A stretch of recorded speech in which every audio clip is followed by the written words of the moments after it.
beneath that grand oak that Armstrong had moved because, why not? I look at the house and think of his yellow jerseys.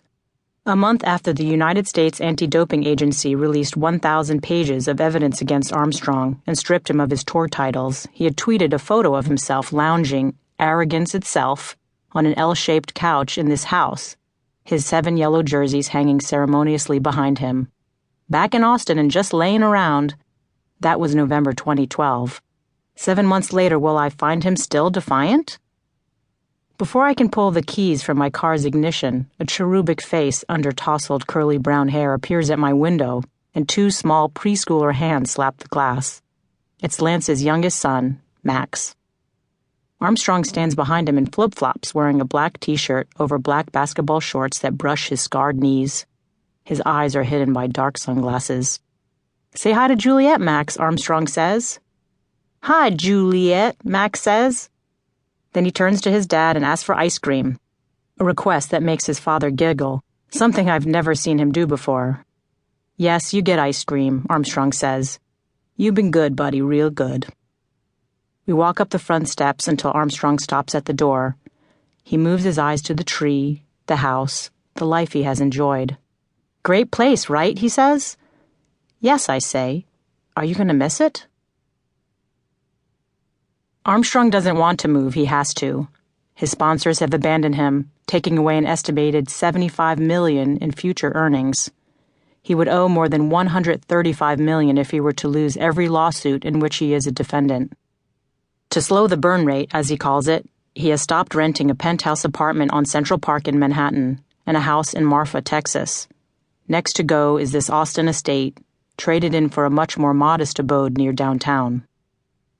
His former sponsors, including Oakley, Trek Bicycle Corporation, Radio Shack, and Nike, have left him scrambling for money.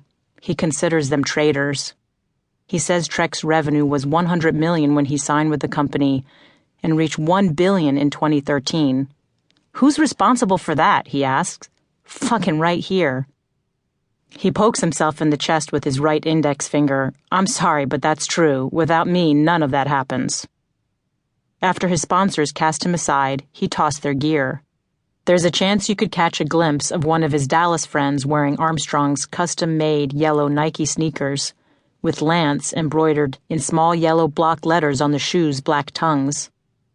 A Goodwill outlet in Austin is replete with his former Nike clothes and Oakley sunglasses.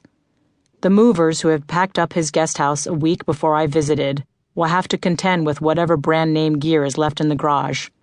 Black Livestrong Nike caps, black Nike duffel bags with bright yellow swooshes, Oakley lenses and frames, and a box of caps suggesting, yes, I'm Prop 15, a 2007 Texas bond plan for cancer research, prevention, and education supported by Armstrong.